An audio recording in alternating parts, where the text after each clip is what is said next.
For more episode subscribes के novels Hindi channel. मेनू दिखाओ। उपन्यास ऑनलाइन पूरा पढ़ें। उपन्यास बिन। उपन्यास अराजकता भक्षक प्रणाली अध्याय 1 परीक्षण विषय 3028। गुणप्रिय पाठकों, अधिक अध्यायों के अनुवाद में हमारी टीम की सहायता के लिए यहाँ दान करें। URL अराजकता भक्षक प्रणाली परीक्षण विषय 3028। पब फ्यूचर द्वारा विज्ञापन। अध्याय 1 परीक्षण विषय 3028।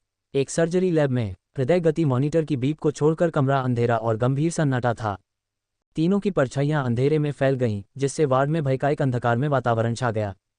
छायाओं के उद्गम स्थल पर नजर डालने पर लंबे सफेद लैब कोट पहने 3 व्यक्ति एक शल्य चिकित्सा बिस्तर के चारों ओर खड़े दिखाई दे रहे थे। उनके चेहरे पर गंभीरता और हल्की सी आशा झलक रही थी। वे सभी लगभग 40 वर्ष की आयु के थे। उनकी आंखें थकावट के कारण लाल थीं, लेकिन साथ ही एक प्रकार के पागलपन से भी झिलमिला रही थीं, क्योंकि वे बिस्तर पर पड़े हुए व्यक्ति पर ध्यान केंद्रित कर रहे थे। आउटपुट दर में 40 की वृद्धि करें। लंबे काले बालों वाले वैज्ञानिकों में से एक ने कमरे की शांति को तोड़ते हुए कहा। आउटपुट दर में 40 की वृद्धि। AI की आवाज़ दोहराई गई, जिससे हृदय गति मॉनिटर तेजी से बीप करने लगा, क्योंकि बिस्तर पर लेटी आकृति अचानक हिलने लगी। ये तस्वीर लगभग 16 साल के एक लड़के की थी, जिसके बाल काले काले थे।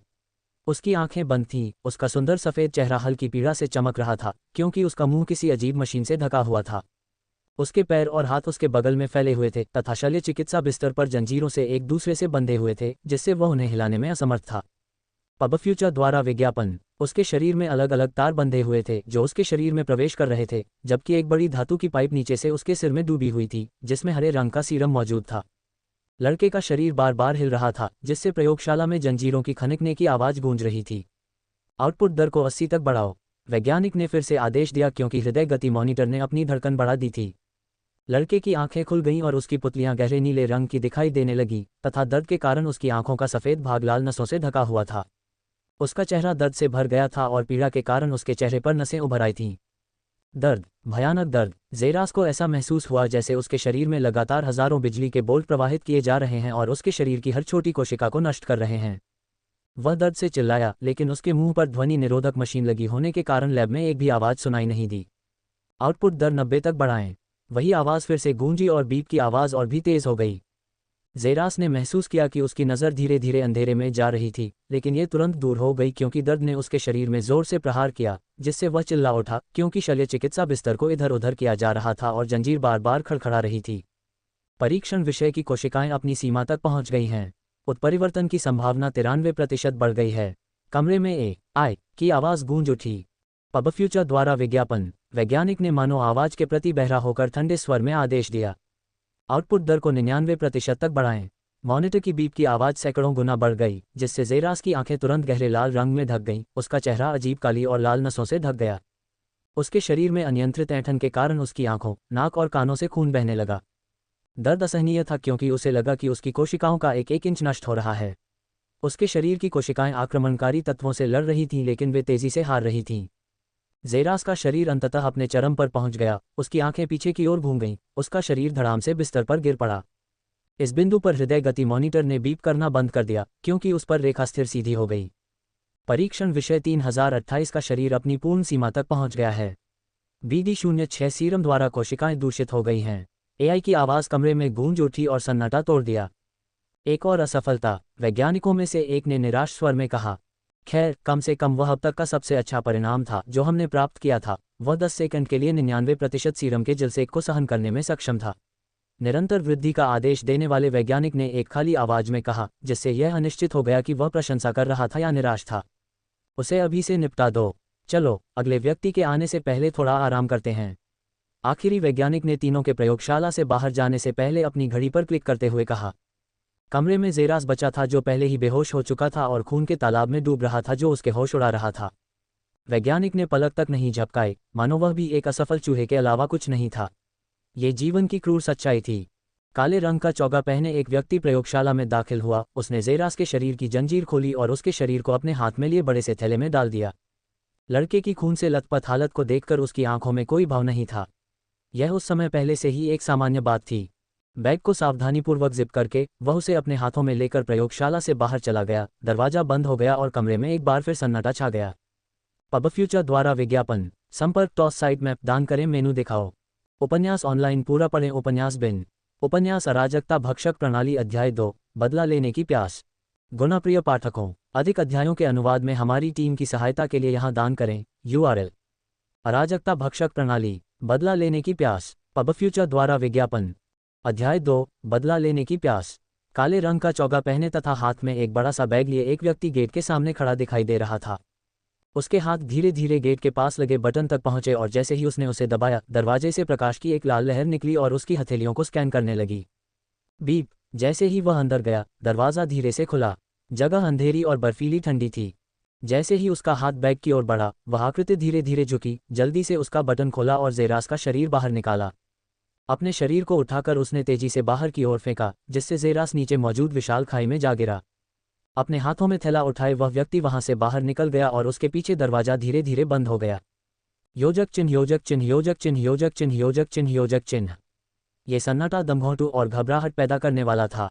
जिस विशाल खाई में ज़ेरास को फेंका गया था, उसके अंदर शवों का ढेर था, जिनकी संख्या लगभग 1000 से अधिक थी, जिनमें से प्रत्येक शव अलग अलग तरीकों से बुरी तरह क्षत विक्षत था।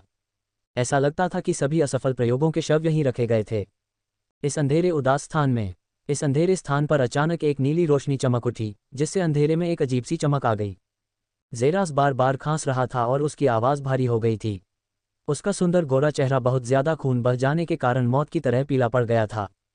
पबफ्यूचर द्वारा विज्ञापन। उसकी सांसें बहुत ही धीमी और दर्दनाक थीं, लेकिन उन नीली आंखों की गहराई में एक प्रकार की शांति थी, जो उस प्रकार की स्थिति वाले किसी व्यक्ति के लिए असंभव होनी चाहिए। ज़ेरास ने उसके शरीर की स्थिति देखी तो उसने देखा कि उसकी सभी मांसपेशियां पूरी तरह से लकवाग्रस्त हो गई थीं और वह अपनी बाहों को छोड़कर 1 इंच भी हिल नहीं सकता था। उसे पता था कि उसका बहुत ज्यादा खून बह रहा है और अगर उसके शरीर पर कुछ नहीं किया गया तो उसकी मौत नज़दीक है। लेकिन इस जगह जहां लाशें रखी जाती हैं, उसे डॉक्टर कहाँ से मिल सकता था? उसकी किस्मत पहले ही तय हो चुकी थी। उसकी आंखों में घृणा की चमक थी और उसकी नीली आंखों में वह यादें घूम रही थीं कि वह यहाँ कैसे आया। वह विश्वास नहीं कर पा रहा था कि क्या हो रहा है, क्योंकि जिन लोगों को वह कबीले का सदस्य कहता था, उन्होंने उसे 2.5 मिलियन स्टार सिक्कों के लिए प्रयोगशाला चूहे के रूप में एक अंधेरी ताकत को बेच दिया था। कम से कम उसे अच्छी रकम में तो बेच दिया गया, उसने मन ही मन थोड़ा हंसते हुए सोचा। अपने तुच्छ जीवन में उसके पास जो कुछ भी था वह 100 सितारा सिक्कों के बराबर भी नहीं था, भले ही उसके सारे कपड़े और जो कुछ भी उसके पास था वह बेच दिया जाए। हाँ, वह इतना गरीब था। ज़ेरास को कभी नहीं पता चला कि उसके माता पिता कौन थे। उसे बस इतना याद था कि वह सेलेस्ट्रिया परिवार के अनाथालय में बड़ा हुआ था। उसे कम से कम रहने के लिए एक घर और दिन भर का खाना तो दिया जाता था। बाकी पूरा दिन उन्हें मार्शल आर्ट और युद्ध तकनीक सिखाने में बीता। अन्य अनाथों में युद्ध कौशल के मामले में वह नंबर 1 था। अनाथालयों के अभिभावकों ने तो यहाँ तक कहा था कि उसका भविष्य उज्ज्वल है, क्योंकि युद्ध तकनीकों की अपनी दिव्य समझ के कारण उसमें एक शक्तिशाली जीन जागृत हो जाएगा।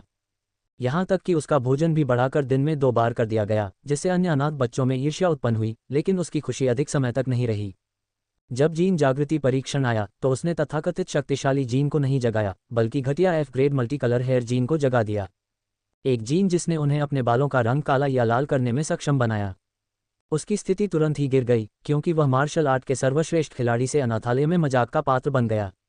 ये बहुत सामान्य ज्ञान था कि युद्ध कलाओं के बारे में आपकी समझ चाहे कितनी भी शक्तिशाली क्यों न हो, एक घटिया F ग्रेड जीन का क्या मतलब है जो केवल आपको उस दुनिया में अपना रंग बदलने के लिए मजबूर करता है जहां युद्ध शक्ति ही सब कुछ है। उसे भोजन नहीं दिया जाता था क्योंकि वह केवल दादी मियाँ के कारण जीवित रह पाता था, जो रात में जब सब सो जाते थे तब उसे चुपके से कुछ भोजन दे देती थीं। ये भी तब ध्वस्त हो गया जब दादी मियाँ ने अज्ञात कारणों से उसे रात में अचानक जगाकर भागने को कहा। पबफ्यूचर द्वारा विज्ञापन। वह उसके पीछे पीछे चला गया क्योंकि वे दोनों अनाथालय से बाहर चले गए, लेकिन जब वे पकड़े गए तो वे ज़्यादा देर तक भी नहीं गए थे।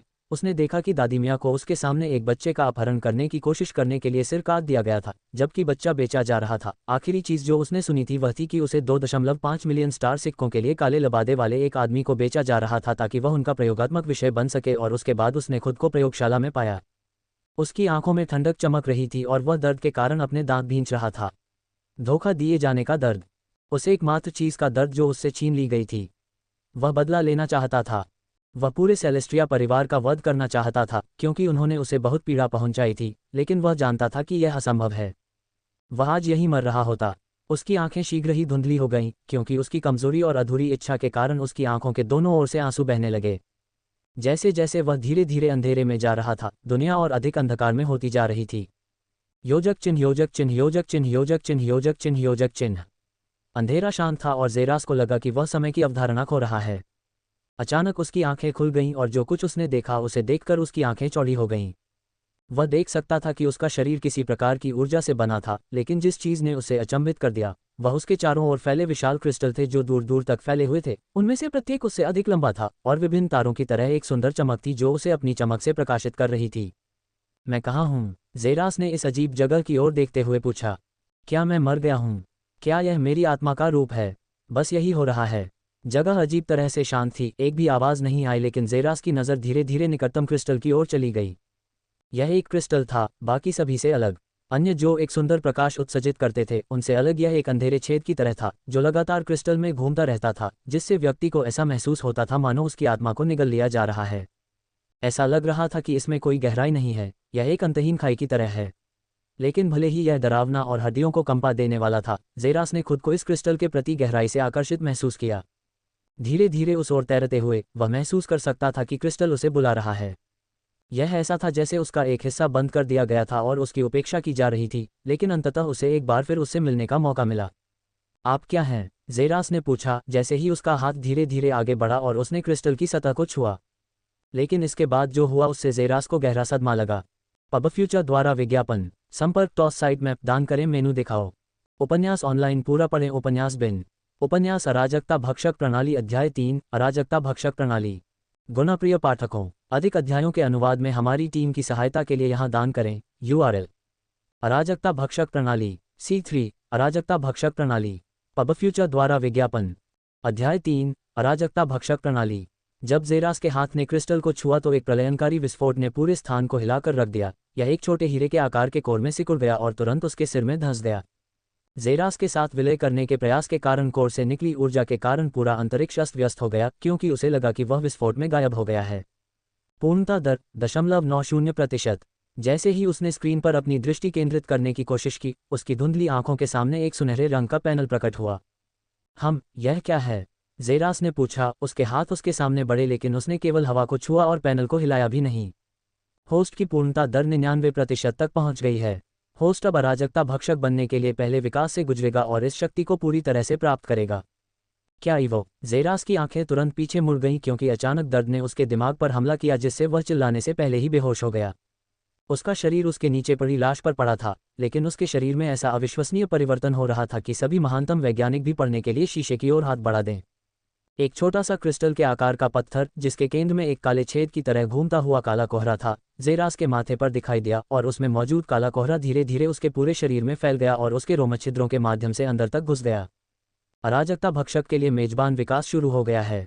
होस्ट का मानव जीन कैस डिवाइडर जीन को अस्वीकार कर रहा है। अज्ञात सीरम के आक्रमण के कारण मेजबान के मानव जीन अत्यंत कमजोर हैं। मेजबान मानव जीन का 30% कैस डिवाइडर जीन द्वारा दूषित हो गया है। मानव जीन की अत्यंत कमजोर स्थिति के कारण होस्ट अपने पहले विकास में 30% कैस डिवाइडर जीन के साथ विलय करने में सक्षम रहा है। होस्ट को कैस डिवाइडर जीन की शक्ति का एक हिस्सा मिलना शुरू हो गया है। कैस डिवाइडर सिस्टम की पूर्णता दर 99.8% तक पहुंच गई है। बधाई हो, होस्ट ने कैस डिवाइडर सिस्टम को सफलतापूर्वक जागृत कर दिया है। संदेश सुनहरे पैनल पर बार बार दिखाई दे रहे थे, लेकिन ज़ेरास दर्द से बेहोश होने के कारण उन्हें देख नहीं पा रहा था। उसके पूरे शरीर पर एक अन्य शक्तिशाली जीन ने बलपूर्वक आक्रमण कर दिया, जिसके कारण उसके बाल और भी अधिक काले हो गए, जबकि उसके शरीर पर लगी चोटें अमानवीय पुनर्जनन के साथ भरने लगी तथा उसकी त्वचा और भी अधिक सफ़ेद हो गई। यदि कोई उन त्वचाओं के नीचे देख सकता तो वह देख सकता था कि उसकी कोशिकाओं के भीतर एक गहरा कोहरा छा रहा था, क्योंकि उसकी हड्डियां लगातार मजबूत हो रही थीं, जिससे वे पहले से अधिक कठोर हो रही थीं, साथ ही अत्यंत लचीली भी हो रही थीं। यह विकास लगभग 1 घंटे तक चलता रहा, क्योंकि परिवर्तनों के कारण उसका शरीर बार बार ऐंठ रहा था।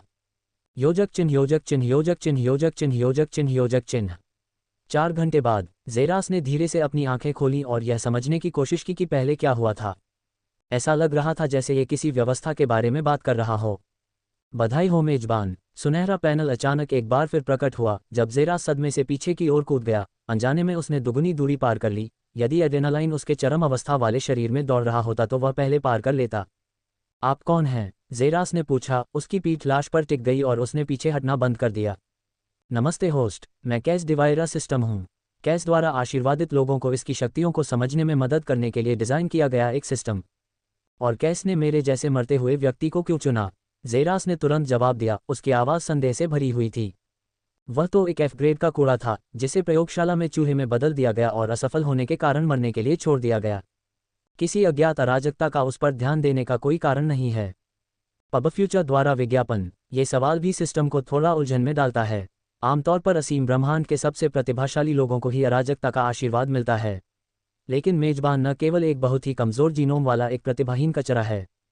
मेजबान में बहादुरी, साहस, शांति और गहरी सोच जैसी प्रतिभा की सभी क्षमताओं का भी अभाव है। पैनल ने संदेश भेजा जिससे ज़ेरास के चेहरे पर अजीब भाव उभर आया। अरे कमीने, मुझमें हिम्मत की कमी नहीं है। मेजबान के पैर अभी भी कांप रहे हैं। खैर, मुझमें साहस की कमी नहीं है। मेजबान का शरीर अभी भी पीछे हटने की मुद्रा में लाश से मजबूती से दबा हुआ है। भाड़ में जाओ तुम, मैं एक गहरी सोच रहा हूँ। मेजबान के प्रश्न अच्छी तरह से सोचे समझे नहीं हैं और ऐसा लगता है कि वे अहंकार की गहरी भावना से उत्पन्न हुए हैं जो पूरी तरह से निराधार है। खैर, मैं हार मानता हूँ। ज़ेरास ने हार मानकर अपना सिर नीचे झुका लिया। उसे जो कुछ बताया गया था उसमें कमी थी। होस्ट के लिए सौभाग्य की बात है, आपने कैस डिवाइडर सिस्टम के साथ सफलतापूर्वक विलय कर लिया है जो होस्ट को ब्रह्मांड में एक शक्तिशाली भयावह व्यक्ति में बदल देगा, चाहे होस्ट इसे पसंद करे या नहीं। ये समझने के लिए कि कैस डिवोरा सिस्टम में क्या शामिल है, होस्ट को सिस्टम इंटरफेस को कॉल करना चाहिए। ज़ेरास को अपनी रीढ़ की हड्डी में ठंडक महसूस हुई जब उसने मजबूत होने के बारे में सुना, चाहे उसे यह पसंद हो या नहीं, लेकिन उसने अपनी भावना को दबाते हुए कहा, सिस्टम इंटरफेस। पैनल तुरंत बदल गया। होस्ट विशेषताएं, जीन कौशल और क्षमताएं, दुकान खोज। होस्ट विशेषता के बारे में सोचते ही संदेश तुरंत एक लंबी सूची में बदल गए। होस्ट विशेषताएं। नाम, ज़ेरास सेलेस्ट्रिया। स्तर 1। कक्षा 1 SIP 0/100। HP 100/100। ऊर्जा 30/30। गुण, शक्ति 5, धारणा 5, चपलता 7, बुद्धिमत्ता 4, आकर्षण 0, विशेषता अंक 0। क्या मैं सचमुच इतना मूर्ख हूँ? ज़ेरास ने अपना चेहरा नीचे करते हुए पूछा। और आकर्षण के आंकड़े में वह 0 क्या है? क्या इसका मतलब यह है कि यह चरम पर है? नहीं, इसका मतलब है कि मेजबान में कोई आकर्षण नहीं है। ज़ेरास अवाक रह गया, लेकिन उसने इसे अनदेखा कर दिया और जीन पुकारा। पबफ्यूचर द्वारा विज्ञापन। योजक चिन्ह, योजक चिन्ह, योजक चिन्ह, योजक चिन्ह, योजक चिन्ह, योजक चिन्ह। Gene, absolute morph gene, F grade. स्थिति, अपग्रेड करने योग्य। कैस डिवाइरा जीन, S ग्रेड। स्थिति, अधिकतर लॉक। योजक चिन्ह, योजक चिन्ह, योजक चिन्ह, योजक चिन्ह, योजक चिन्ह, योजक चिन्ह। एब्सोल्यूट मॉर्फ जीन को देखकर ज़ेरास के चेहरे पर एक अजीब अभिव्यक्ति उभरी, क्योंकि उसे कभी पता नहीं था कि उसके पास ऐसा जीन है। अरे सिस्टम, एब्सोल्यूट मॉर्फ जीन क्या है? ज़ेरास ने पूछा। एब्सोल्यूट मॉर्फ जीन वह जीन है जो मेज़बान मानव जीनोम में पाया जाता है। हालांकि यह अभी भी निम्न स्तर पर है, इतना निम्न कि इसका उल्लेख करना उचित नहीं है। वह दूसरे जीन के ग्रेड से हैरान था। सिस्टम का जीन, कैस डिवोरा जीन, एक शक्तिशाली जीन था क्योंकि उसने पहले कभी एस ग्रेड जीन के बारे में भी नहीं सुना था। वह केवल ये जानता था कि सी ग्रेड जीन भी होता है। जहां तक दूसरों की बात है, उसने पहले कभी ऐसे जीन के बारे में नहीं सुना था। ज़ेरास अन्य टैब पर चले गए। दक्षताएं और योग्यताएं। मूलभूत गुण, ग्रेटर दैन डैश, होस्ट की वर्तमान गति को 2 गुना बढ़ा देता है। स्तर 1। ग्रेटर दैन पुनर्जनन, मेज़बान का शरीर आंशिक रूप से अव्यवस्थित होता है, जिससे पुनर्जनन 10 गुना तेज हो जाता है क्योंकि मेज़बान का शरीर आंशिक रूप से गैसीय होता है। स्तर 1। ग्रेटर दैन विष प्रतिरक्षा, मेजबान शरीर निम्न स्तर के विषाक्तता के प्रति प्रतिरक्षा है। जीन कौशल, ग्रेटर दैन मॉफ स्तर 1, संपूर्ण शारीरिक संरचना को मेजबान की कल्पना के अनुरूप बदलने की क्षमता। मेजबान के जीन का स्तर अत्यंत कमजोर होने के कारण मेजबान अभी केवल अपने बालों का रंग ही बदल सकता है। ग्रेटर दैन अराजकता भक्षण स्तर 1, असीम ब्रह्मांड में सभी अराजकता ऊर्जा को अवशोषित करने की क्षमता। जीन के अत्यंत कमजोर स्तर के कारण मेजबान अभी केवल अपने द्वारा मारे गए जीवों से ही जीवन ऊर्जा अवशोषित कर सकता है। प्रश्नवाचक चिन्ह ओपनिंग स्क्वायर ब्रैकेट लॉक किया गया। प्रश्नवाचक चिन्ह ओपनिंग स्क्वायर ब्रैकेट लॉक किया गया। प्रश्नवाचक चिन्ह ओपनिंग स्क्वायर ब्रैकेट लॉक किया गया।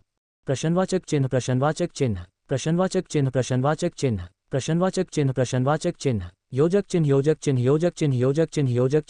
चिन्ह। ज़ेरास ने जीन स्किल्स को अचंभित होकर देखा। अपनी पूरी शारीरिक संरचना को अपनी कल्पना के अनुसार बदल लेना, यह एक बहुत शक्तिशाली क्षमता थी, लेकिन उसे कचरा कहा जाता था क्योंकि यह केवल निम्नतम स्तर पर थी। क्षमता के चरम पर क्या होगा? ये बस एक स्वर्ग विरोधी जीन है। हा, और उन्होंने इसके लिए मुझे कचरा कहा। ज़ेरास ने दूसरे वाक्य पर जाने से पहले मजाकिया लहजे में कहा। सभी अराजकता ऊर्जा को भस्म करना। भले ही मुझे नहीं पता कि अराजकता ऊर्जा क्या है, लेकिन दूसरों की जीवन ऊर्जा को भस्म करने की क्षमता ही वह है जिसकी मुझे अभी आवश्यकता है। ज़ेरास ने कहा। उसकी आंखें एक नई चमक में चमक रही थीं। उसकी आंखों में एक प्रकार की आशा झलक उठी, क्योंकि उसे एक बात तो निश्चित पता थी कि अब वह F-ग्रेड जीन वाला कूड़ा नहीं रहा। नहीं, वह पहले वाला था। अब वह एक प्रतिभाशाली राक्षस है और वह दुनिया को दिखाएगा कि एक असफल F-ग्रेड कचरा क्या कर सकता है। पब फ्यूचर द्वारा विज्ञापन। संपर्क टॉस साइट मैप दान करें मेनू दिखाओ। उपन्यास ऑनलाइन पूरा पढ़ें उपन्यास बिन। उपन्यास अराजकता भक्षक प्रणाली अध्याय 4 पहला कत्ल।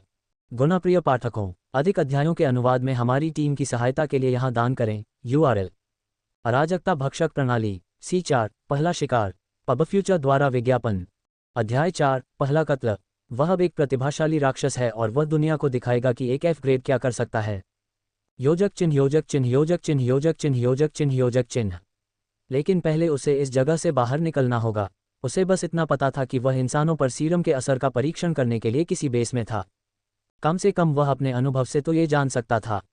ज़ेरास धीरे धीरे अपने पैरों पर खड़ा हो गया क्योंकि उसके शरीर की हड्डियां चटकने लगीं। उसने आखिरकार विकास के प्रभाव को महसूस किया क्योंकि उसके आसपास की दुनिया अचानक इतनी साफ लगने लगी, जबकि उसने महसूस किया कि उस पर गुरुत्वाकर्षण बल थोड़ा कम हो गया है।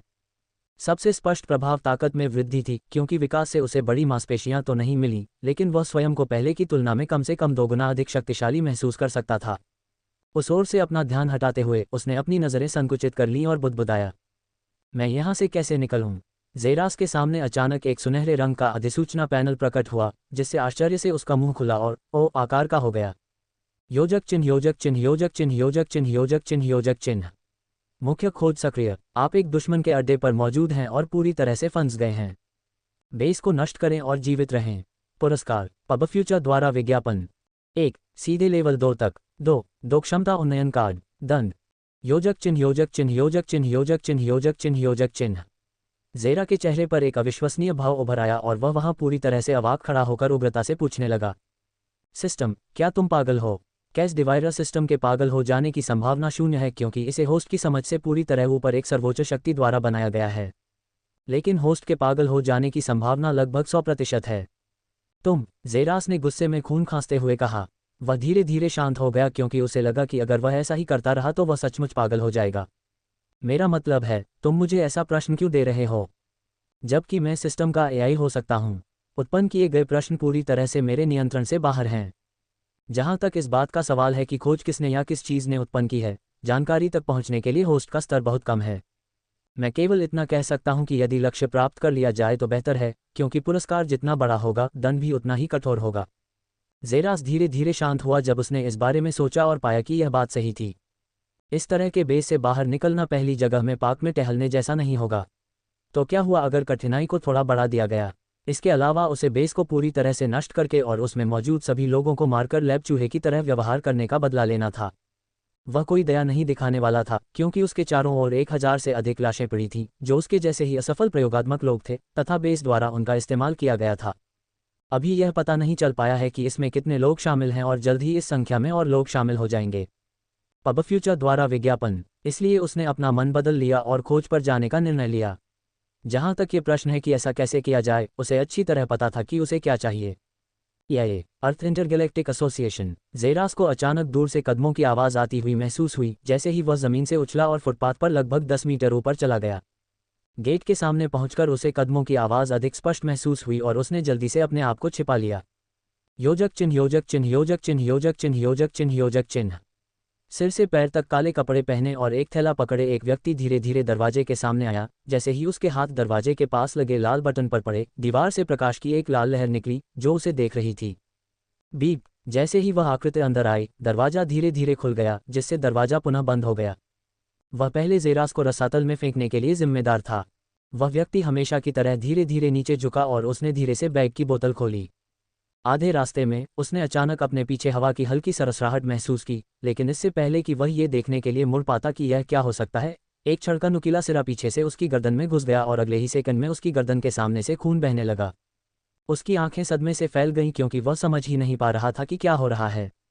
उसकी गर्दन में लगी रॉड अचानक जोर से खींच ली गई जिससे उसमें से खून बहने लगा और उसका शरीर धीरे धीरे जमीन पर गिर गया। उसके हाथ उसकी गर्दन को कसकर पकड़े हुए थे जिसमें एक बड़ा छेद हो गया था। वह पीछे मुड़ने की कोशिश कर रहा था कि वह कौन था। जैसे ही उसने देखा कि कौन जिम्मेदार था, उसकी आंखें तुरंत चौड़ी हो गईं। ये बर्फीली ठंडी नीली आंखों की जोड़ी थी जिसमें बिल्कुल भी कोई भावना नहीं थी, क्योंकि उसके सामने वाला लड़का धीरे से अपनी उंगली उसके होठों पर रखकर उसे चुप रहने का इशारा कर रहा था। वह चीखना चाहता था, लेकिन उसने महसूस किया कि खून उसके मुंह में दौड़ रहा है, जिससे उसका दम घुट रहा है, उसका शरीर अनियंत्रित रूप से कांप रहा है और फिर वह जमीन पर गिरकर मर गया। जेरास ने धीरे से अपने हाथ में पकड़ी लोहे की छड़ को नीचे गिरा दिया और उल्टी करने से पहले घुटनों के बल नीचे झुक गया। उसे महसूस हो रहा था कि उसका पेट अंदर से पागलों की तरह उछल रहा है और उसने घृणा से जो कुछ भी खाया था उसे उल्टी करके बाहर निकाल दिया। वह धीरे धीरे अपने होश में आया और उस आदमी की मृताकृति को घूरने लगा, लेकिन उसमें कोई अपराधबोध नहीं था। वह आदमी निश्चित रूप से एक अच्छा इंसान नहीं था, इसलिए उसे मारने का कोई अफसोस नहीं था, उसने केवल घृणा के कारण उल्टी की थी। ये पहली बार था जब उसने किसी की जान ली। पहली बार उसके हाथों में जीवन का भार लटका था। यह उसकी पहली हत्या थी। अगले ही क्षण उसके सामने एक सुनहरे रंग का पैनल प्रकट हुआ जिसने उसे उसकी सोच से बाहर ला दिया, तथा लूसियान के चेहरे पर एक आश्चर्य का भाव प्रकट हुआ जो बाद में एक बड़ी मुस्कान में बदल गया। अब ये और अधिक दिलचस्प हो रहा है। पब फ्यूचर द्वारा विज्ञापन। संपर्क टॉस साइट मैप दान करें मेनू दिखाओ। उपन्यास ऑनलाइन पूरा पढ़ें। उपन्यास बिन। उपन्यास अराजकता भक्षक प्रणाली अध्याय 5 पहली बार कैश डिवोरिंग का उपयोग।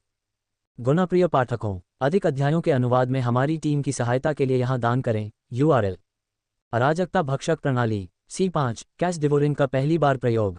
पब फ्यूचर द्वारा विज्ञापन अध्याय 5 पहली बार कैश डिवोरिंग का उपयोग। जेरास के सामने एक सुनहरे रंग का अधिसूचना पैनल दिखाई दिया। आपने ई ग्रेड जीन वाले एक नश्वर को मार डाला है। क्या मेजबान अपने जीवन सार को निगलना चाहता है? जेरा की निगाहें अधिसूचना पैनल को घूरते हुए असमंजस में थीं, लेकिन फिर भी उसने जल्दी से निर्णय ले लिया।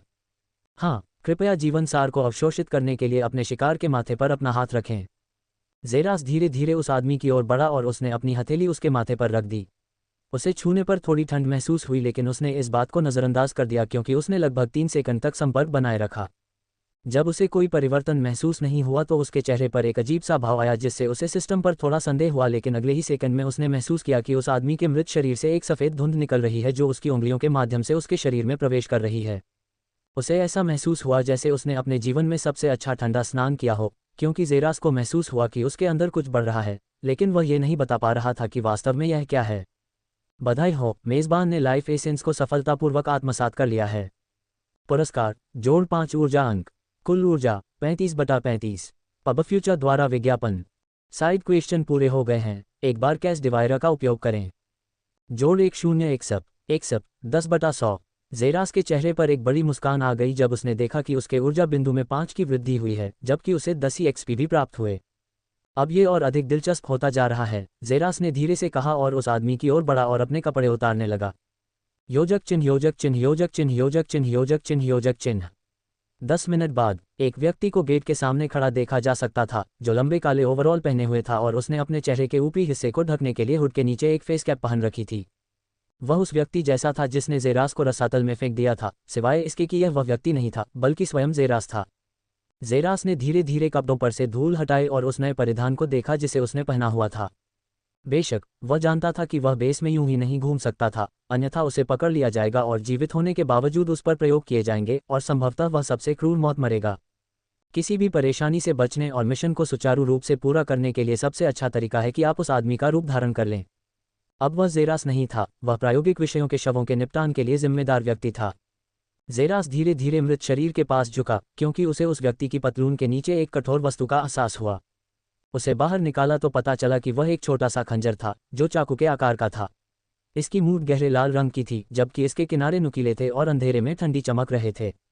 पब फ्यूचर द्वारा विज्ञापन। ऐसा लगता है कि वह व्यक्ति अपने अड्डे के बारे में पूरी तरह आश्वस्त नहीं था और किसी भी समय घात लगाकर हमला करने के लिए तैयार था, अन्यथा वह अपनी पतलून में चाकू नहीं रखता। दुर्भाग्यवश इससे पहले कि वह इसका उपयोग कर पाता, जेरास ने उसे मार डाला। जेरास ने धीरे से चाकू निकाला और उसे अपने ओवरऑल के अंदर रख लिया, फिर तलाशी जारी रखी। एक गहरे रंग की घड़ी के अलावा उसके पास कुछ भी नहीं था सिवाय उसके अंडरवियर के। वह इतनी दूर नहीं गया। उस आदमी से निपटकर वह काले बैग के पास गया और उसे खोला तो उसमें एक लड़की की बुरी तरह क्षत विक्षत लाश थी जो लगभग 10 साल की थी। उसके दोनों हाथ काट दिए गए हैं और पैर गुब्बारे की तरह फूल गया है। उसके शरीर पर बहुत कम नीले बाल थे और उसका चेहरा बुरी तरह विकृत था तथा उसकी आंखों से खून बह रहा था। जेरास ने दर्द से अपने दांत भींच लिए। इन पागल लोगों को मारने का विचार उसके भीतर और भी प्रबल हो गया। उसकी निगाहें धीरे धीरे एक बार फिर शांत हो गईं जैसे ही उसने लड़की की लाश को नीचे फेंका और थैले को बंद किया। उसने अपनी पूरी ताकत से उस आदमी को लात मारी जिससे उसका शरीर दूर जाकर गायब हो गया, दीवार से टकराया और फिर नीचे खाई में फिसल गया। हड्डियों के टूटने की आवाज़ नीचे गूंज रही थी। जेरास ने घड़ी को घूरकर देखा तो उस पर एक नक्शा दिखाई दिया। उस पर कुछ जगहों पर लाल बिंदु थे, जिसे देखकर उसे लगा कि ये प्रयोगशालाएं हैं जहां प्रयोगात्मक विषयों को नष्ट किया जाना है। मानचित्र के कुछ हिस्सों को काटकर दर्शाया गया था कि वह स्थान उस व्यक्ति के लिए वर्जित है, तथा उस स्थान का नाम भी दिया गया था।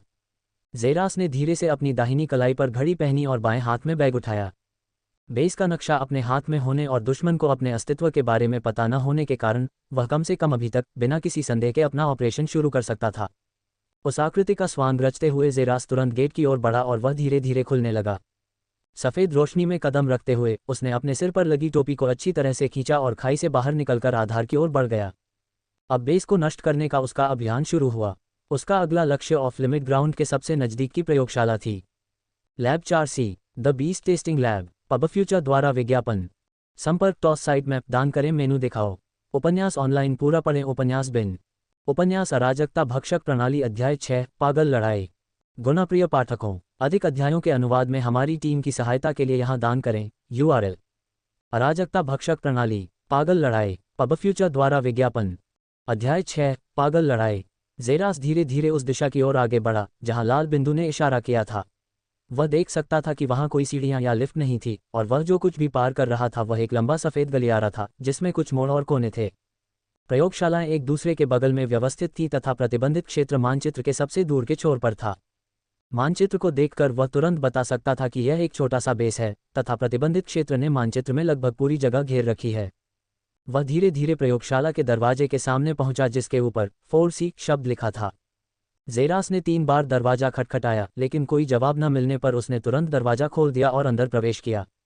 प्रकाश की तीव्र किरण ने उसे अपनी आंखें बंद करने पर मजबूर कर दिया तथा उसने धीरे धीरे तीव्रता को नियंत्रित कर लिया।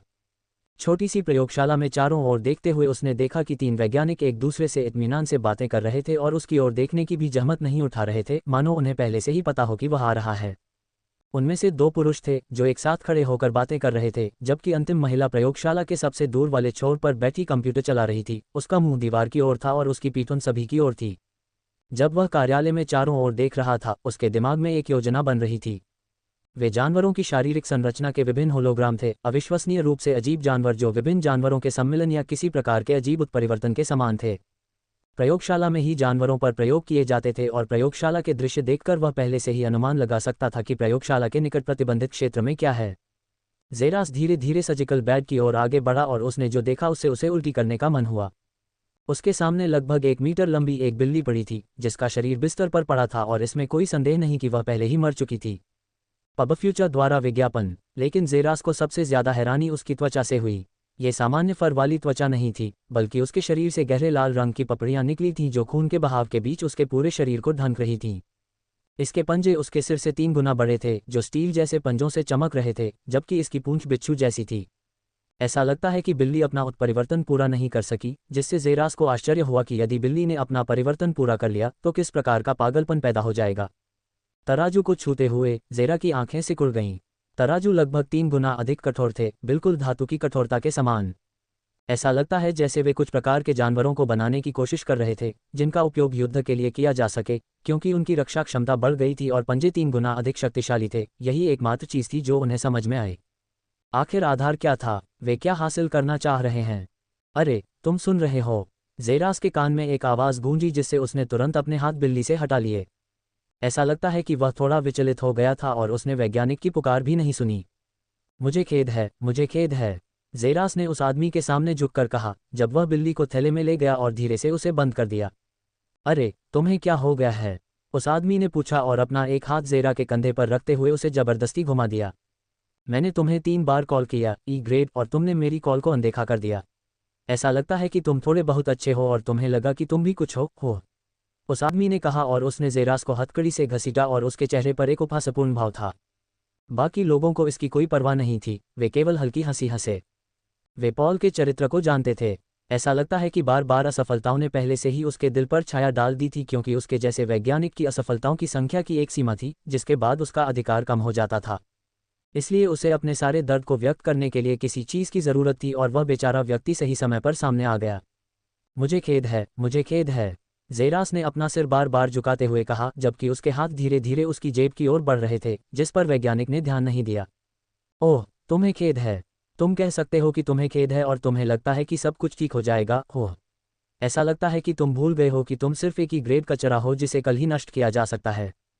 पब फ्यूचर द्वारा विज्ञापन, इस दुनिया में तुम्हारे लिए कोई जगह नहीं है, बेकार, पॉल ने कहा और उसने उस आदमी के चेहरे पर अपरकाट मारा जो बार बार नीचे झुक रहा था, जिससे वह बेचारा पीछे की ओर खिसक गया और दर्द से कराहते हुए अपने एक हाथ से अपनी नाक को ढकते हुए दोनों घुटनों के बल गिर गया। पॉल धीरे धीरे उस आदमी की ओर चला और उसने उस पर अपना गुस्सा निकालने की सोची। उसे मत मारो पॉल, तुम्हें पता है कि इससे तुम्हारी सत्ता पर बहुत असर पड़ेगा। लंबे काले बालों वाले दूसरे वैज्ञानिक जैक ने कहा कि उसने पॉल को जेरास की ओर बढ़ते देखा, लेकिन ऐसा कोई संकेत नहीं था कि वह पॉल को रोकने की कोशिश कर रहा था, बल्कि इसके बजाय वह खुद को एक शानदार शो के लिए तैयार कर रहा था। चिंता मत करो, मैं उसे नहीं मारूंगा, मैं तो बस उसे इस दुनिया में उसकी स्थिति की याद दिला रहा हूं। पॉल ने अपनी हथेलियों में मुट्ठियां चटकाते हुए कहा और उसके चेहरे पर एक भयावह मुस्कान थी। उस झुके हुए आदमी के सामने पहुंचकर उसने धीरे से अपने हाथ आगे बढ़ाए और अपने बालों के साथ अपना सिर ऊपर उठाया, लेकिन एक ही पल में उसने जो देखा उससे उसकी मुस्कान तुरंत गायब हो गई। ये ई ग्रेड का कचरा नहीं था, यह नीली आंखों वाला एक अजीब लड़का था, जिसके चेहरे पर एक भयावह मुस्कान थी, जबकि उसकी आंखों में हत्या की मंशा साफ झलक रही थी। अलविदा, यह आखिरी शब्द था जो उसने सुना, क्योंकि उसकी इंद्रियां उसे पीछे हटने के लिए चिल्ला रही थीं, लेकिन इससे पहले कि वह पीछे हट पाता, एक ब्लेड की रोशनी तेजी से उसकी गर्दन की ओर बढ़ी और अगले ही सेकंड में उसकी गर्दन में एक पतली रेखा दिखाई दी जो एक खूनी लहर में बदल गई। अपने साथी की गर्दन से खून की लहरें निकलती देख जैक की आंखें चौड़ी हो गईं, उसके हाथ तुरंत अपने लैब ग्रोवर की ओर बढ़े और उसने अपने हाथ से एक काली प्लाज्मा गन निकाली और तुरंत जेरास की ओर गोली चला दी। जेरा के चेहरे पर मुस्कान फैल गई और उसका दिल उसकी छाती में जोर से धड़कने लगा।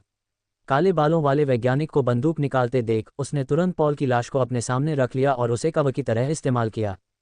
वूम वूम वूम, 3 गोलियां तेजी से जेरास की ओर बढ़ीं, लेकिन वे केवल पॉल के शरीर में लगीं, जबकि जेरास तुरंत पॉल के शरीर को कवर के रूप में लेकर आगे बढ़ गया।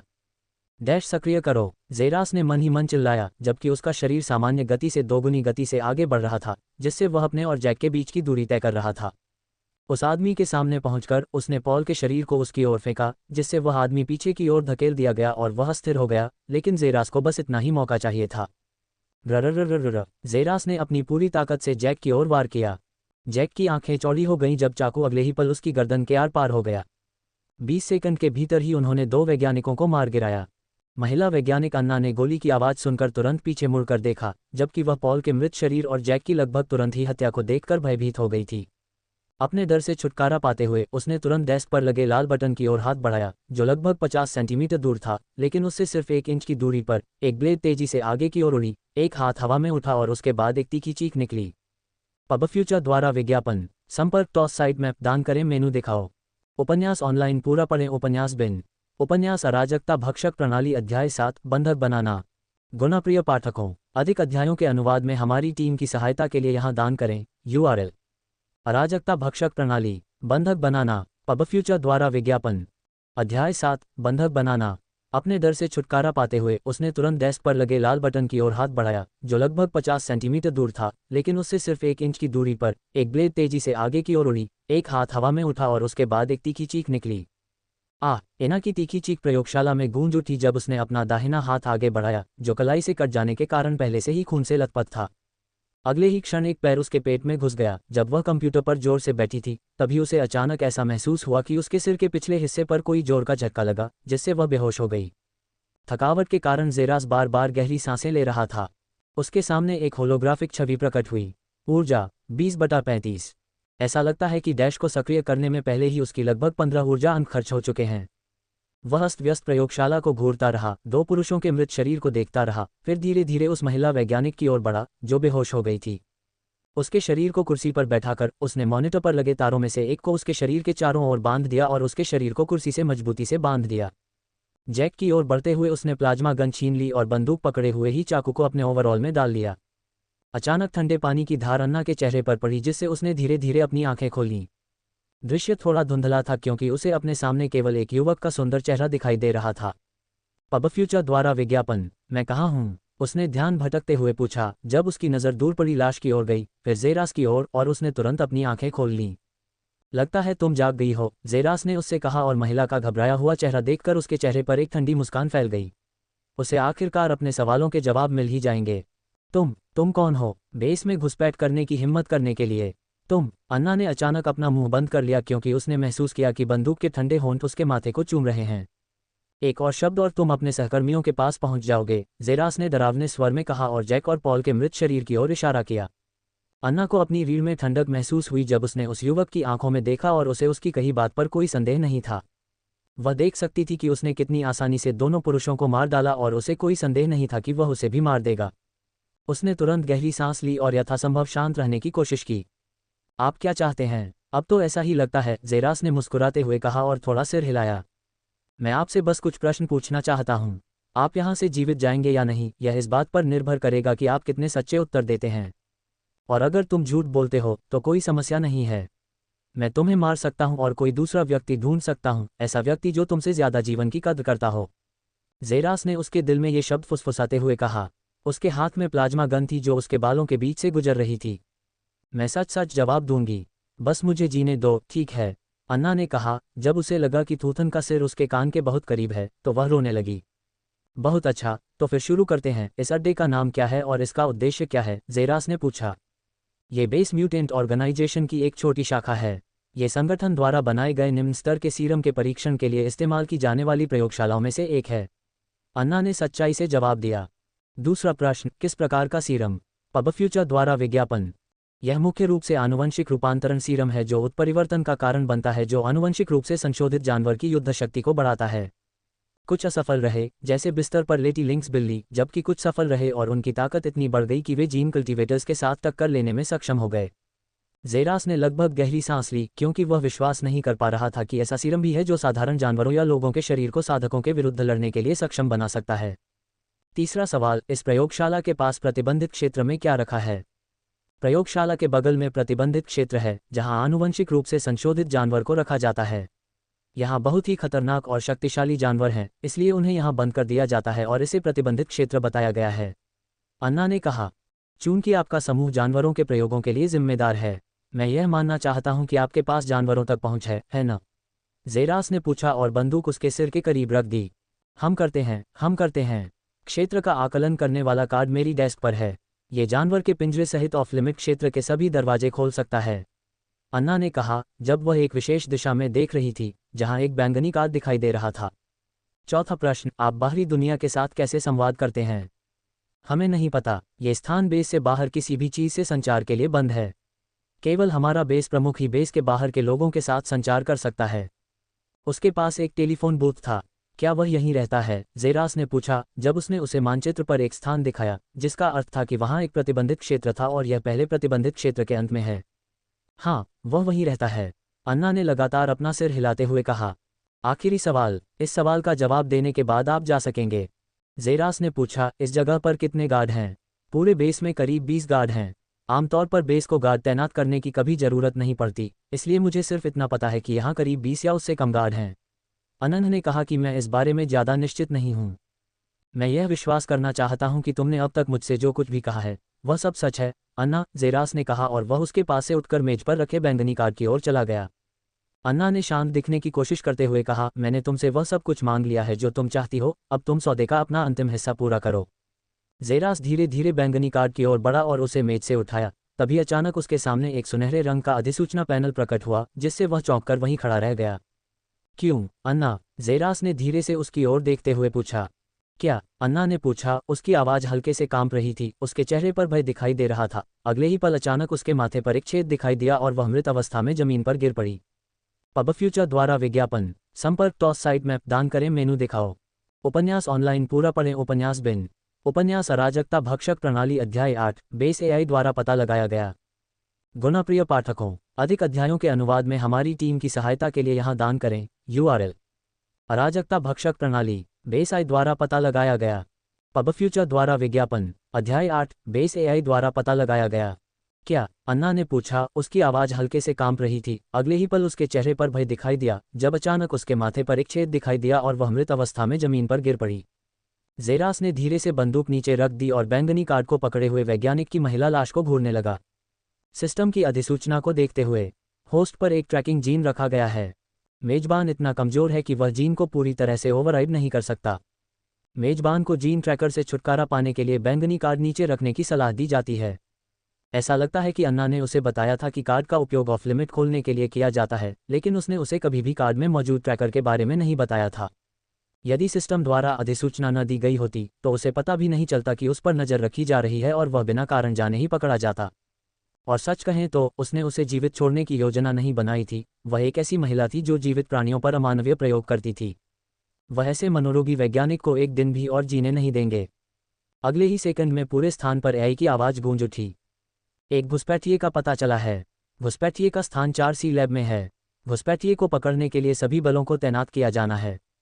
ज़ेरास ने इस बात पर विचार किया कि क्या उसे कार्ड छोड़ देना चाहिए, क्योंकि ऐसा करने से वह ट्रैक होने से बच जाएगा, लेकिन इस बारे में दोबारा सोचने पर उसे पता चला कि इससे कोई खास फर्क नहीं पड़ता, कार्ड को अपने पास रखे या नहीं, उसे फिर भी ढूंढ लिया जाएगा। पब फ्यूचर द्वारा विज्ञापन। और अगर उसने अपने पत्ते सही तरीके से खेले तो यह वास्तव में उसके लिए अच्छा हो सकता है। लेकिन जाने से पहले उसे कुछ ज़रूरी काम करना था। ज़ेरास तुरंत महिला शव की ओर बढ़ा और उसने धीरे से अपनी हथेली उसके माथे पर रख दी। डी ग्रेड जीन वाले एक नश्वर का पता चला है। क्या मेज़बान जीवन सार को अवशोषित करना चाहता है? हाँ, मेजबान ने जीवन सार को सफलतापूर्वक अवशोषित कर लिया है। जोड़ 10 ऊर्जा अंक। हम जीन का ग्रेड जितना ऊंचा होगा, ऊर्जा बिंदु भी उतने ही ऊंचे होंगे, है ना? ज़ेरास ने थोड़ा आश्चर्यचकित होकर कहा। लेकिन ये समझ में आता है, डी ग्रेड जीन वाले व्यक्ति में ई ग्रेड जीन वाले व्यक्ति की तुलना में अधिक जीवनसार होना चाहिए। तुरंत ही अन्य 2 शरीरों की ओर बढ़ते हुए उन्होंने तुरंत ही उनके जीवनसार को भी अवशोषित कर लिया। जोड़ 10 ऊर्जा अंक। जोड़ 10 ऊर्जा अंक। अब उनके ऊर्जा बिंदुओं पर नजर डालते हैं। ऊर्जा 65/65। ऐसा करने के बाद ज़ेरास तुरंत दरवाजे से बाहर निकलकर प्रतिबंधित क्षेत्र की ओर भागा। वह अपने पीछे जमीन को हिलता हुआ महसूस कर सकता था, जैसे कि एक पूरी सेना उसके पीछे आ रही थी, जिससे उसके कदम तेजी से बढ़ गए, क्योंकि उसने लगभग 4 मीटर की दूरी पर एक क्रॉस चिन्ह वाला लोहे का दरवाजा देखा था। पब फ्यूचर द्वारा विज्ञापन। योजक चिन्ह योजक चिन्ह योजक चिन्ह योजक चिन्ह योजक चिन्ह योजक चिन्ह। एक आलीशान कमरे के बीच में जमीन पर लगी चमचमाती नीली टाइलें हल्की हल्की चमक बिखेर रही थीं और कमरे में धीरे धीरे एक सुंदर धुन बजती सुनाई दे रही थी। दीवारें सफ़ेद और बैंगनी रंग के मिश्रण से रंगी हुई थीं, जबकि कमरे के कोने में एक मेज पर कागज़ों के ढेर लगे हुए थे। बीच में एक बड़ा सुनहरा बाथटब गर्म पानी से भाप छोड़ता हुआ दिखाई दे रहा था, जबकि एक अधेड़ उम्र का 40 वर्षीय व्यक्ति उसमें बैठा हुआ था, जो अपने हाथों में बड़े सिगार को चूस रहा था और अपने नाक और मुंह से धुआं निकाल रहा था। उसका सिर मधुर संगीत के साथ आगे पीछे हिल रहा था। अचानक पूरे स्थान में एक कृत्रिम बुद्धि की आवाज़ गूंज उठी, जिससे उस व्यक्ति ने अपनी आंखें खोल लीं और उसकी आंखों में एक हल्की सी आश्चर्य भरी चमक उभर आई। एक घुसपैठिए का पता चला है। घुसपैठिए का स्थान 4C लैब में है। घुसपैठिए को पकड़ने के लिए सभी बलों को तैनात किया जाना है। एक घुसपैठिया हो, शायद किस्मत को आजमाने की कोशिश कर रहा एक और प्रयोगशाला चूहा। आदमी ने अपना दाहिना हाथ ऊपर उठाया और अपनी दाहिनी घड़ी पर क्लिक करके कहा, सभी गार्ड इकाइयों को तैनात करें। एक बार फिर घड़ी पर क्लिक करते हुए वह धीरे धीरे टब से बाहर आया और अपने आप से खींचते हुए बुदबुदाया, बहुत समय हो गया है जब से मैंने अपनी पुरानी हड्डियों को खींचा है। उम्मीद है कि आज मुझे थोड़ी मौज मस्ती करने का मौका मिलेगा। उसने टब से पूरी तरह बाहर आते हुए कहा। वह व्यक्ति लगभग 1.9 मीटर लंबा था और उसका शरीर थोड़ा मोटा था। ये क्रिस टेलिनोम था, म्यूटेंट संगठन की इस शाखा का आधार प्रमुख। एक जागृत जीन संवर्धक। योजक चिन्ह योजक चिन्ह योजक चिन्ह योजक चिन्ह योजक चिन्ह योजक चिन्ह। ज़ेरास जैसे ही बड़े धातु के दरवाजे के सामने पहुंचा, उसने उस पर लगे बैंगनी कार्ड को स्वाइप किया, जिससे वह तुरंत खुल गया और वह उसमें प्रवेश कर गया। वह विभिन्न जानवरों की दहाड़ें सुन सकता था जब वह उन्हें रखने वाले पिंजरों को देख रहा था, जबकि लंबे हॉल के अंत में एक बड़ा दरवाजा दिखाई दे रहा था। कार्ड और पिंजरे को घूरते हुए उसके चेहरे पर एक भयावह मुस्कान उभरी और वह खुद से ही कुछ बुदबुदाने लगा। मुझे आशा है कि आप सभी को मेरा उपहार पसंद आएगा। डैश सक्रिय करें। पब फ्यूचर द्वारा विज्ञापन। संपर्क टॉस साइट मैप दान करें मेनू दिखाओ। उपन्यास ऑनलाइन पूरा पढ़ें। उपन्यास बिन।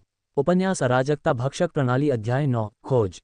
गुणप्रिय पाठकों, अधिक अध्यायों के अनुवाद में हमारी टीम की सहायता के लिए यहाँ दान करें। URL अराजकता भक्षक प्रणाली C9 the pursuit. Pub future द्वारा विज्ञापन। अध्याय 9 खोज। मुझे आशा है कि आप सभी को मेरा उपहार पसंद आएगा। डैश सक्रिय करें। ज़ेरास ने बड़बड़ाते हुए कहा। अगले ही पल उसका शरीर आगे की ओर बढ़ा और एक पिंजरे के सामने प्रकट हुआ। बिजली की गति से चलते हुए ज़ेरास ने कार्ड को पिंजरे पर घुमाया, जिससे वह धीरे धीरे खुलने लगा, लेकिन उसके बाद वह चौथे पिंजरे पर पहुंच चुका था। पूरे स्थान पर घूमते हुए उसने सभी पिंजरों को खोल दिया तथा उनमें मौजूद सभी आनुवंशिक रूप से संशोधित जानवरों को बाहर निकाल दिया। ज़ेरास जैसे ही अंतिम पिंजरे के पास पहुंचा, उसने उसे खोला, तभी उसे अपने पीछे शक्तिशाली जानवरों जैसी गुर्राहटें महसूस हुईं। पीछे देखने पर विशालकाय जानवर दिखाई देते थे, जिनमें सबसे छोटा जानवर लगभग 2 मीटर ऊंचा था। ये आनुवंशिक रूप से संशोधित जानवर थे जो पहले की तुलना में 3 गुना ज्यादा ताकतवर थे। उसने देखा कि वे तुरंत उसके पास आ गए, मानो वे उसे चीर देना चाहते हों, जिससे ज़ेरास का चेहरा बदल गया और उसने जल्दी से लोहे के गेट पर कार्ड स्वाइप किया और तुरंत बाहर निकल गया, जबकि गेट जोर से बंद हो गया और उसके चेहरे से पसीना बहने लगा। उसके ठीक सामने गेट बंद होने के कारण उसका एक बड़ा पंजा कटा हुआ पड़ा था। इसमें कोई संदेह नहीं कि यदि गेट पहले बंद हो जाता तो उसे घातक क्षति पहुंचती। ओह, अब मुझे यहीं इंतजार करना होगा और जानवरों को अपना काम करने देना होगा, ज़ेरास ने एक व्यंग्यात्मक मुस्कान के साथ कहा और वह जमीन पर बैठकर इंतजार करने लगा। यह उसकी योजना थी, क्योंकि वह सभी तैनात गार्डों से नहीं लड़ सकता था। फिर उसने बस जानवर को छोड़ दिया जो किसी भी चीज़ को देखते ही मार देगा और वे गार्ड इकाइयों की देखभाल करने में उसकी मदद करते हैं। फिर वह अंत में ताक झांक करेगा और होने वाले नरसंहार का लाभ उठाएगा। पाह पाह पाह वूम वूम। अगले ही सेकंड गोलियों की आवाज़ गूंजी और ज़ेरास ने खुद से कहा, यह शुरू हो गया है। पब फ्यूचर द्वारा विज्ञापन। योजक चिन्ह योजक चिन्ह योजक चिन्ह योजक चिन्ह योजक चिन्ह योजक चिन्ह। 25 आकृतियां, जिनमें से प्रत्येक बंदूकों और चाकुओं से सुसज्जित थी और टिकाऊ धातु कवच पहने हुए थे, सभी समन्वित गति से प्रयोगशाला 4C की ओर बढ़ रहे थे। समूह के सामने एक व्यक्ति खड़ा था, जिसने लाल रंग का युद्ध सूट पहना हुआ था और उसके हाथ में एक बड़ी प्लाज्मा गन थी। उसने तुरंत अपना हाथ ऊपर उठाकर समूह को रुकने का संकेत दिया। एलेक्स ने अपनी घड़ी देखी। उसने देखा कि एक लाल बिंदु तेजी से ऑफ लिमिट क्षेत्र की ओर बढ़ रहा है। वह भी तेजी से आगे बढ़ रहा था। समूह उसके पीछे पीछे चल रहा था। क्रॉस चिन्ह वाले बड़े द्वार के सामने पहुंचकर वह ज़ेरास के पास वाले कार्ड जैसा ही एक बैंगनी कार्ड लेकर आया। कार्ड स्वाइप करते हुए समूह तुरंत अंदर घुस गया, लेकिन अगले ही पल उन्होंने जो देखा उससे उनकी रीढ़ में सिहरन दौड़ गई। भयावह आकृति वाले विशालकाय जानवर मानो दुष्स्वप्न से सीधे निकले हों, उस क्षेत्र में भर गए थे और समूह के घुसने पर उन्होंने तुरंत उनका ध्यान अपनी ओर आकर्षित कर लिया। एलेक्स ने तुरंत दरवाजे पर लगे कार्ड को बदलने की कोशिश की ताकि वह बच सके, क्योंकि वह जानता था कि ये जानवर कितने शक्तिशाली हैं और बचने की कोई उम्मीद नहीं है। लेकिन तभी एक सूचना सुनाई दी। सुरक्षा उपायों के कारण दरवाजा खोलने में 20 मिनट का समय लगा। अरे, गोली चलाओ। पूरे समूह ने तुरंत अपनी बंदूकें तान लीं, क्योंकि विभिन्न रंगों की प्रकाश किरणें उस जानवर की ओर बढ़ रही थीं, जिसने अगले ही पल उन पर भी हमला कर दिया। अगले ही क्षण प्रशिक्षित कंधों वाले समूह और आनुवंशिक रूप से संशोधित जानवरों के समूह के बीच क्रूर युद्ध शुरू हो गया तथा अगले ही क्षण खून बहने लगा। अगले ही क्षण एक सैनिक का सिर एक तेंदुए जैसे विशालकाय दांत वाले जानवर ने फाड़ दिया। अगले ही क्षण वह जानवर अगले सैनिक की ओर बढ़ा और उसे पकड़कर मारने के लिए आगे बढ़ा। अगले ही सेकंड में एक लाल प्लाज्मा गन तेंदुए जैसे दिखने वाले जानवर के सिर की ओर बढ़ी, जिससे उसके सिर में एक बड़ा छेद हो गया, जिससे उसका शरीर मरकर जमीन पर गिर पड़ा। उठो और गोली चलाते रहो, मूर्ख, एलेक्स ने गिरे हुए व्यक्ति पर चिल्लाया, जिससे वह भी तुरंत उठ खड़ा हुआ और वे तेजी से आगे की ओर गोली चलाते रहे, धीरे धीरे पीछे हटते हुए। लेकिन एक समय या दूसरे समय जानवरों में से एक ने झपट्टा मारा, उनमें से एक को मार डाला, क्योंकि दोनों पक्षों के बीच लाशें तेजी से जमा हो रही थीं। पब फ्यूचर द्वारा विज्ञापन। एलेक्स ने क्रोध में अपने दांत भींच लिए। उन्होंने कभी नहीं सोचा होगा कि जिस साधारण घुसपैठिए का वे पीछा कर रहे थे, उसने वहां सभी आनुवंशिक रूप से संशोधित जानवरों को छोड़ दिया होगा।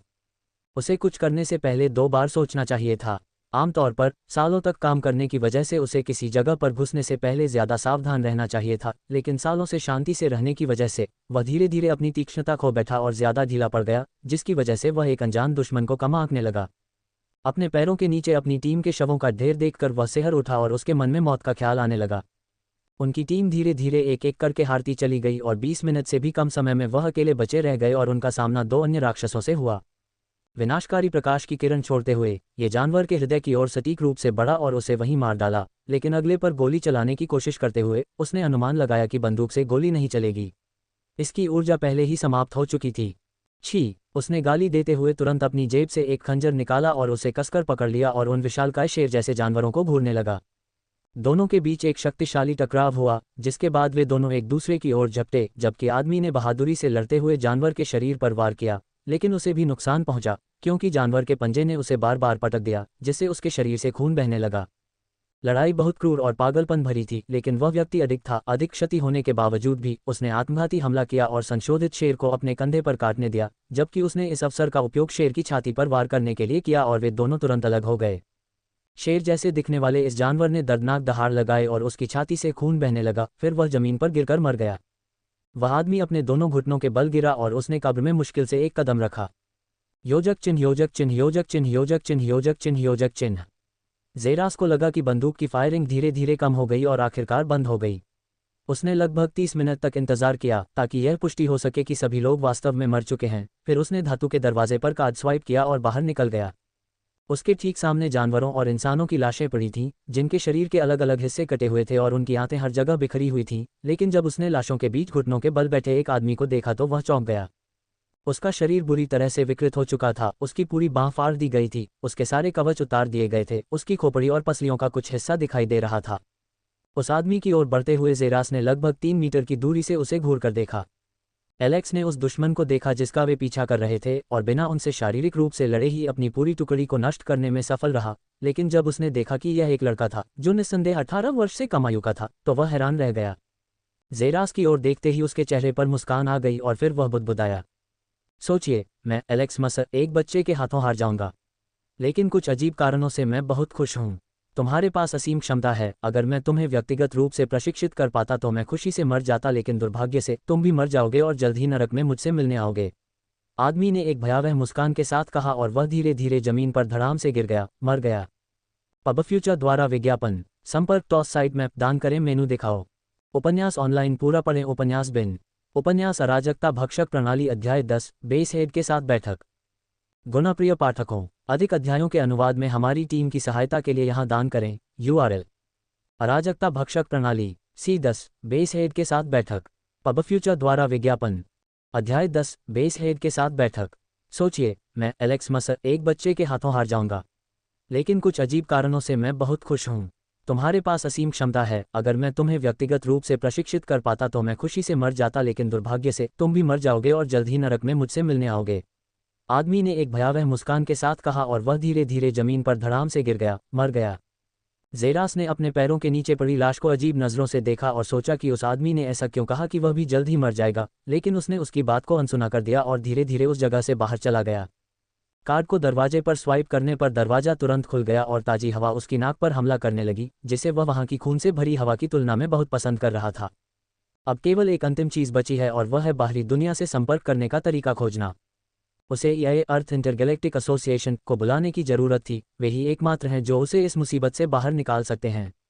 उसे बस एक फ़ोन की जरूरत थी और उसे पाने का एकमात्र स्थान वह था जहां बेस हेड रहता था। जेरास तुरंत उस प्रतिबंधित क्षेत्र की ओर बढ़ गया जहां बेस हेड स्थित होना चाहिए था। सुनहरे रंग के गेट के सामने पहुंचकर उसने कार्ड स्वाइप किया और गेट धीरे धीरे खुलने लगा। अगले ही पल वह गेट के अंदर घुस गया और उस जगह की खूबसूरती देखकर आश्चर्यचकित हो गया। ये सबसे खूबसूरत कमरा था जो जेरास ने अपने जीवन में कभी देखा था। वह वहां थोड़ा स्तब्ध खड़ा था। उसने पहले कभी ऐसी चमकदार नीली टाइलें नहीं देखी थीं, उत्कृष्ट चित्रकारी, छत पर चमकते हुए रत्न जो कोमल प्रकाश की तरंगें छोड़ रहे थे। अनाथालय इस स्थान की सुंदरता के 1% के बराबर भी नहीं था। अगले ही क्षण उसकी निगाह तुरंत उस पर केंद्रित हो गई, क्योंकि वह इस बात पर ध्यान केंद्रित कर रहा था कि वह यहाँ क्या करने आया है।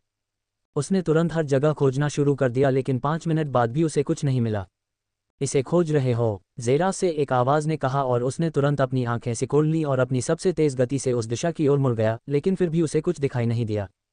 पब फ्यूचर द्वारा विज्ञापन। जेरास के चेहरे पर एक आश्चर्य का भाव उभरा और उसने तुरंत अपनी गर्दन ऊपर की ओर उठाई और वह वहां था। एक आदमी को उल्टा खड़ा देखा जा सकता था, उसके पैर छत से चिपके हुए थे और वह अपने दोनों हथेलियों को अपने सिर के पीछे रखकर बिना गिरे छत पर झूल रहा था। बहुत समय लग गया बेटा, आदमी ने कहा और छत से छलांग लगा दी, हवा में लुढ़कते हुए अपने दोनों पैरों पर खड़ा हो गया। जेरास की नज़रें तुरंत सख्त हो गईं और वह उस आदमी को देखने लगा। वह आश्चर्यचकित था।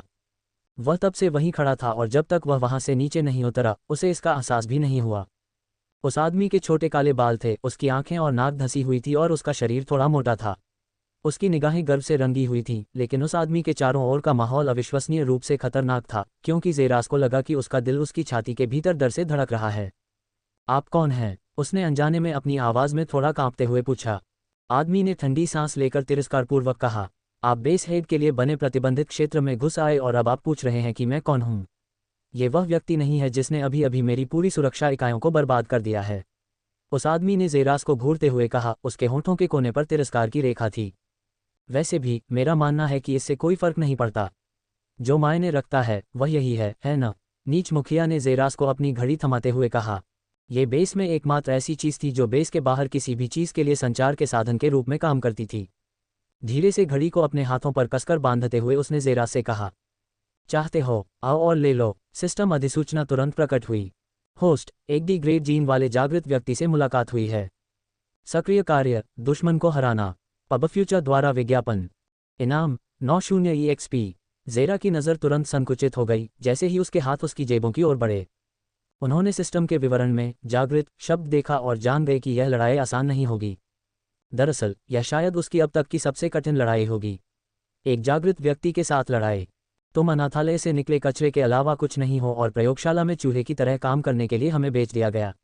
मेरा मानना है कि इससे तुम्हें यह पता चल गया होगा कि इस दुनिया में सबसे ज़्यादा क्या मायने रखता है, और वह है ताकत। केवल पर्याप्त ताकत के साथ ही आप सेलेस्ट्रिया परिवार से अपना बदला ले पाएंगे, और कोई भी ताकत नहीं, बल्कि वास्तव में शक्तिशाली ताकत, जैसा कि आप बाद में जानेंगे कि सेलेस्ट्रिया परिवार की शक्ति कोई मजाक नहीं है। तो मेरे पास तुम्हारे लिए एक प्रस्ताव है, बेटा, आदमी ने मुस्कुराते हुए कहा। ज़ेरास का अपनी जेब की ओर बढ़ता हाथ थोड़ा धीमा हो गया, लेकिन वे पीछे नहीं हटे। अगर तुम्हें ताकत चाहिए तो तुम हमारे साथ क्यों नहीं जुड़ जाते? म्यूटेंट संगठन में शामिल हो जाओ। यह आधार भी असली संगठन की एक महत्वहीन शाखा मात्र है। संगठन की ताकत तुम्हारी समझ से परे है। मुझे पता है कि तुम में प्रतिभा थी, ये देखकर कि तुम कितनी आसानी से बाहर निकल गए और लगभग बेस को नष्ट कर दिया। तुम्हारा काम बेस को तुम्हारा समर्थन करने के लिए पर्याप्त से अधिक है और तुम्हारे जीन का ग्रेड भी मायने नहीं रखेगा। तुम्हें केवल सीरम का सामना करने में सक्षम होने की आवश्यकता है और तुम अधिक शक्तिशाली बनने के लिए उत्परिवर्तित हो जाओगे। फिर तुम आसानी से सेलेस्ट्रिया परिवार से अपना बदला ले सकते हो। तुम्हें क्या लगता है? इस बार उस आदमी ने गंभीर भाव से कहा। ऐसा लगता है कि वह वास्तव में ज़ेरास को भर्ती करने पर आमादा था, लेकिन ज़ेरास को पता नहीं था कि वह इसमें दिलचस्पी नहीं रखता था। उसने ऐसा प्रस्ताव इसलिए दिया क्योंकि ज़ेरास ने सीरम लिया था, जिसका प्रभाव परीक्षण करने के लिए उसे कहा गया था, और वह अभी भी जीवित था, दूसरों के विपरीत। ज़ेरास सीरम का पहला सफल प्रयोगात्मक विषय था और वह ये भी सोच रहा था कि क्या ये सीरम ही था जिसने उसकी ताकत में सुधार किया था। उसे केवल ज़ेरास को मुख्य बेस में जमा करना होगा और वह अंततः अपने पहले आनुवंशिक सीरम के साथ सम्मिलन करने में सक्षम हो जाएगा, जो सफल परीक्षण का पुरस्कार है। ज़ेरास ने इस बारे में सोचा। उसके हाथ धीरे धीरे बंदूक से हट रहे थे और उसके चेहरे पर संघर्षपूर्ण भाव था। ये देखकर बेस हेड ने धीरे से अपने हाथों को उसके सिर के पीछे टिका दिया, मानो उसे इसके बारे में सोचने के लिए जगह दे रहा हो, जब अगले ही पल उसकी आंखें आश्चर्य से चौड़ी हो गईं। ज़ेरास ने जब देखा कि उस व्यक्ति ने अपनी सतर्कता में ढील दे दी है, तो उसने तुरंत ही पीछे हटते हुए बंदूक की ओर हाथ बढ़ाया और उसने तुरंत ही आगे की ओर 3 बार गोली चलाई। Vroom vroom vroom. हालांकि बेस हेड सदमे में था, फिर भी वह प्रतिक्रिया करने में सक्षम था, क्योंकि उसका शरीर घातक सटीकता के साथ आगे बढ़ा और वह जहां खड़ा था वहां से तुरंत गायब हो गया और छिप गया। मुझे लगता है तुमने अपना जवाब चुन लिया है, बच्चे, और यह ऐसा जवाब है जिसका तुम्हें जल्द ही पछतावा होगा। पब फ्यूचर द्वारा विज्ञापन। संपर्क टॉस साइट मैप दान करें।